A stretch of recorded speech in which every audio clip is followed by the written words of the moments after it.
नमस्कार, एक बार मैं फिर आप सब लोगों का क्वालिटी एकेडमी में स्वागत करता हूँ। अच्छी बात यह है कि अब आप अगले 1-2 वीडियो में हम लोगों को आप वाइट बोर्ड पे देखेंगे, आप मेरा चेहरा देख पाएंगे। हमने पूरा स्ट्रक्चर डेवलप कर लिया है, बस 1-2 दिन की बात और है। उसके बाद जो हमारी सीरीज़ जो इंडियन कॉन्स्टिट्यूशन की चल रही है वो और भी बेहतरीन तरीके से चलेगी।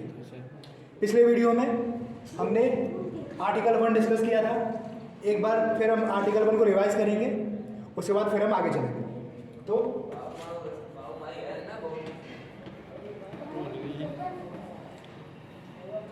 आर्टिकल 1 कहता है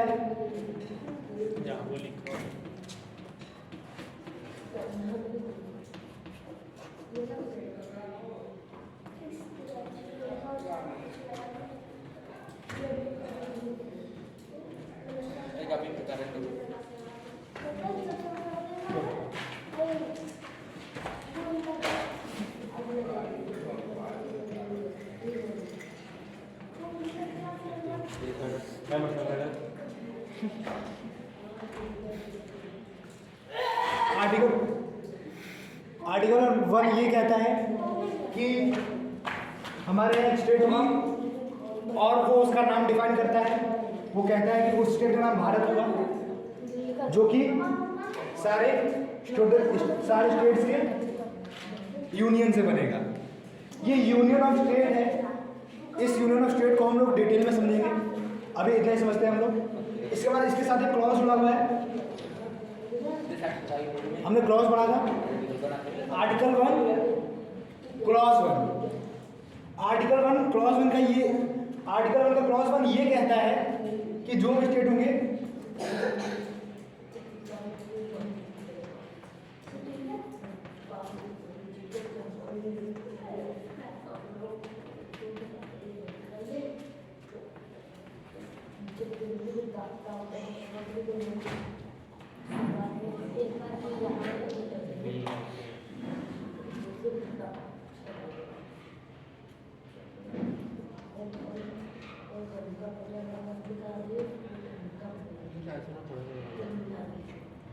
जो भी स्टेट के नाम होंगे, जो भी इंडियन स्टेट के नाम होंगे वो शेड्यूल 1 में लिखे होंगे। सारे के सारे स्टेट के नाम शेड्यूल 1 में लिखे होंगे। ये article 1 clause 1, article 1 clause 2। Article 1 clause 2 बताता है कि द स्टेट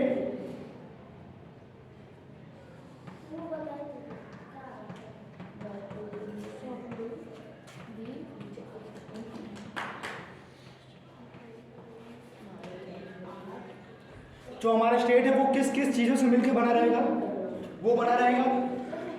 ये देखो आप यहाँ देख सकते हो, article 1 clause 1, article 1 clause 2 sub clause 1, article 1 clause 2 sub clause 1। इसमें सारे अपने स्टेट्स होंगे, सारी अपनी यूटीज होंगी।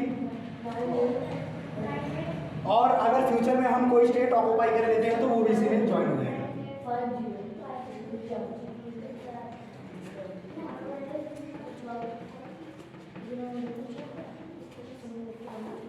अगर फ्यूचर में हम कोई स्टेट ऑक्यूपाई कर लेते हैं तो वो भी हम लोग अपने शेड्यूल में लिख देंगे।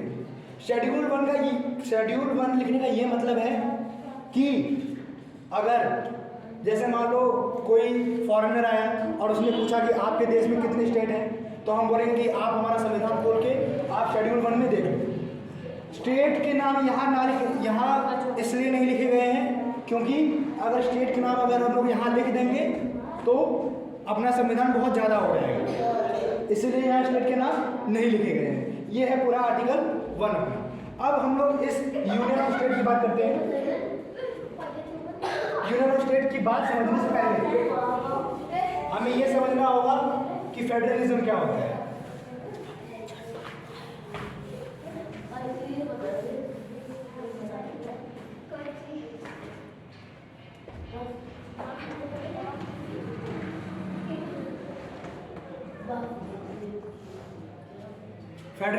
फेडरलिज्म मतलब having different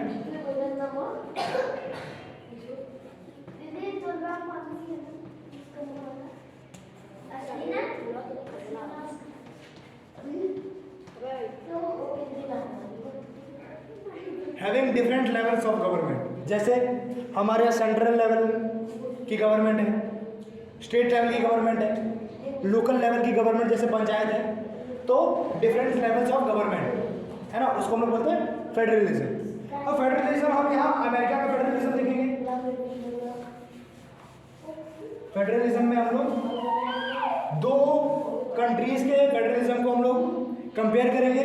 उसके बाद देखेंगे कि हमारा इंडिया का फेडरलिज्म बाकी कंट्रीज के फेडरलिज्म से कैसे अच्छा है, और वहीं से हम यूनियन ऑफ स्टेट के कॉन्सेप्ट को समझेंगे।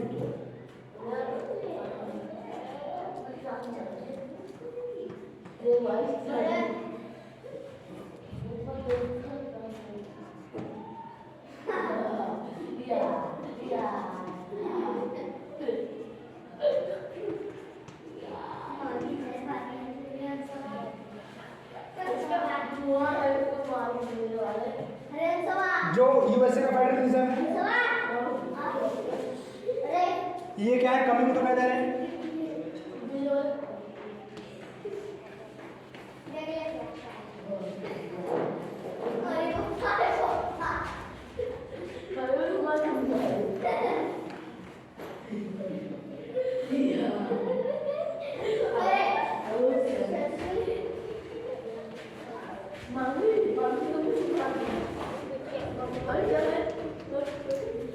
अनब्रेकेबल यूनियन ऑफ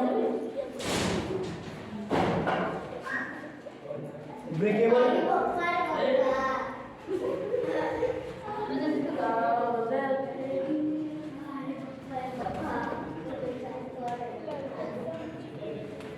स्टेट है, और ये सिमेट्रिक है।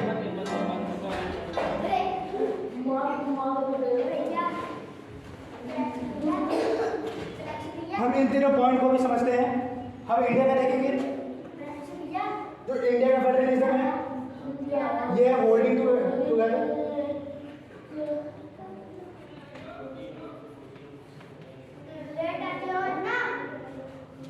ये है ब्रेकेबल।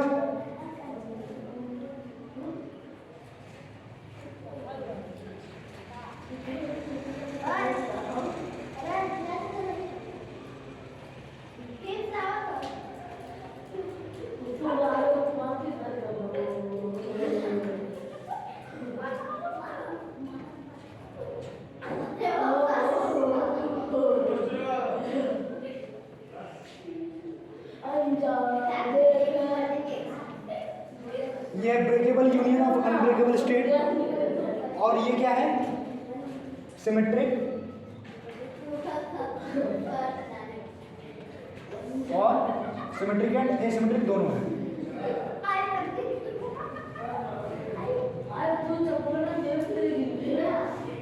अब देखिए, जब अमेरिका इंडिपेंडेंट हुआ तो जो उसके बाकी के स्टेट्स थे उन्होंने अमेरिका को आके ज्वाइन किया और उनके साथ एक ट्रीटी साइन की कि हम आपके साथ मिलके रहेंगे, और हम जब चाहे आपकी अपनी इस ट्रीटी का उल्लंघन करके हम लोग आपके कंट्री को छोड़ भी सकते हैं। तो वो लोग क्या है, वो लोग कमिंग टुगेदर है। फिर जब इंडिया इंडिपेंडेंट हुआ तो फिर जो इंडिया के कॉन्स्टिट्यूशन मेकर्स थे उन्होंने सोचा कि हम अपनी कंट्री को इस यूएसए वाले फेडरलिज्म के हिसाब से जोड़ दें। लेकिन फिर बी आर अम्बेडकर जी ने बोला नहीं, अगर हम ऐसा करेंगे तो फिर जो हमारे स्टेट हैं वो जब चाहे हमें छोड़ के चले जाएंगे। इसलिए हमारा होल्डिंग टुगेदर है। हमारे फेडरलिज्म में कोई भी स्टेट अपनी मर्जी से जा नहीं सकता है, जबकि यूएसए की फेडरलिज्म में कोई भी स्टेट है वो आ भी सकता है और जा भी सकता है। ये अनब्रेकेबल यूनियन का मतलब है कि जो उनके स्टेट्स हैं उनको हम आपस में नहीं तोड़ सकते हैं, जबकि वो अगर स्टेट चाहे तो उनके मैप में से बाहर हो सकता है ना। और सिमेट्री का मतलब ये है कि जो उनकी सेंट्रल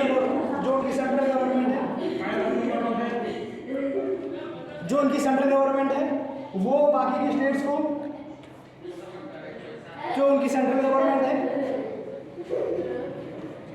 वो बाकी के स्टेट्स को इक्वल पावर्स देती है अपने डिसीजन लेने के। और जैसे कि अगर वहाँ आप एबॉर्शन का केस देखोगे तो वहाँ वो इक्वल पावर देती है उनको कि आप सब अपना अपना देख लो। वहाँ यूएसए में कुछ स्टेट्स में अफीम बैन है, इलीगल है, और यूएसए में कुछ स्टेट्स में अफीम लीगल है। तो इससे भी आप देख सकते हो कि उनके स्टेट्स के पास अपनी पावर है डिसीजन लेने की, जबकि इंडिया में ऐसा नहीं है। इंडिया में होल्डिंग टुगेदर फेडरलिज्म है कि जो चाहे जब आके, जो चाहे जब जाके ट्रीटी तोड़ नहीं सकता है, हमें जुड़ के रहना पड़ेगा। हमारा ब्रेकेबल यूनियन है, मतलब कि हम अपने स्टेट्स को आपस में तोड़ सकते हैं, लेकिन कोई भी स्टेट इंडिया को छोड़ के नहीं जा सकता है। और सिमेट्रिक का मतलब ये है कि इंडिया है वो कुछ स्टेट्स को समान पावर देती है। जैसे मान लो कि इंडिया है वो बिहार, यूपी जैसे राज्यों को सेम पावर देती है। ये है सिमेट्रिक। एसिमेट्रिक का मतलब ये हुआ कि कुछ स्टेट्स को इंडिया स्पेशल पावर देती है। जैसे आप देखो नागालैंड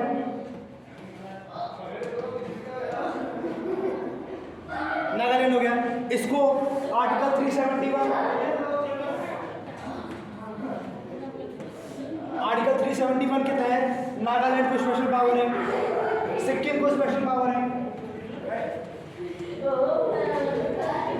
आपने केस सुना होगा जब जेएनके से आर्टिकल 370 हटा, तो उन्होंने बोला कि आर्टिकल 370 तो हटा दिया आप लोगों ने, कम से कम आप आर्टिकल 371 तो हमें दे दो। आर्टिकल 371 में लिखा है कि कुछ स्टेट्स को कुछ स्पेशल पावर दी जाएगी, जैसे नागालैंड हो गया, सिक्किम हो गया, और भी ऐसे स्टेट्स हैं, असम हो गया। तो इससे ये पता चलता है कि हमारी जो कंट्री है वो सिमेट्रिक को भी सपोर्ट करती है और एसिमेट्रिक को भी सपोर्ट करती है। ये आर्टिकल 1 है। इसके बाद हम आर्टिकल 2 की तरफ मूव करेंगे।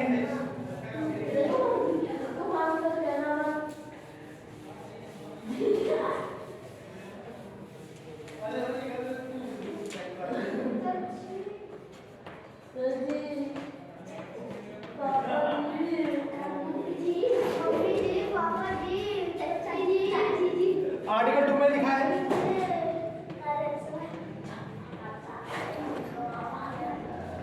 Parliament with help of president can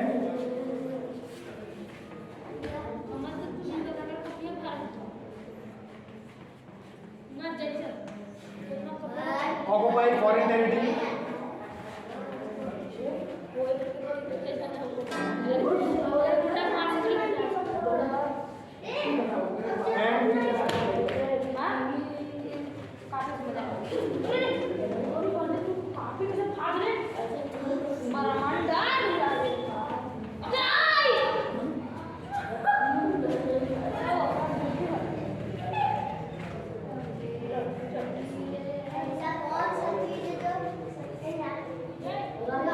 मतलब कि आर्टिकल 2 में ये लिखा है कि पार्लियामेंट के पास ये पावर है कि वो किसी फॉरेन टेरिटरी को इंडिया की टेरिटरी में मिला है with the recognition of president. अगर प्रेसिडेंट कहे तो इंडिया की पार्लियामेंट है वो किसी फॉरेन टेरिटरी को इंडिया में मर्ज कर सकती है। इसका एक एग्जांपल है 35th अमेंडमेंट।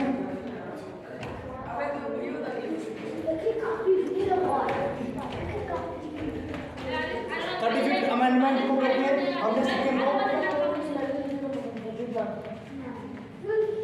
हमने सिक्किम को इंडिया का 28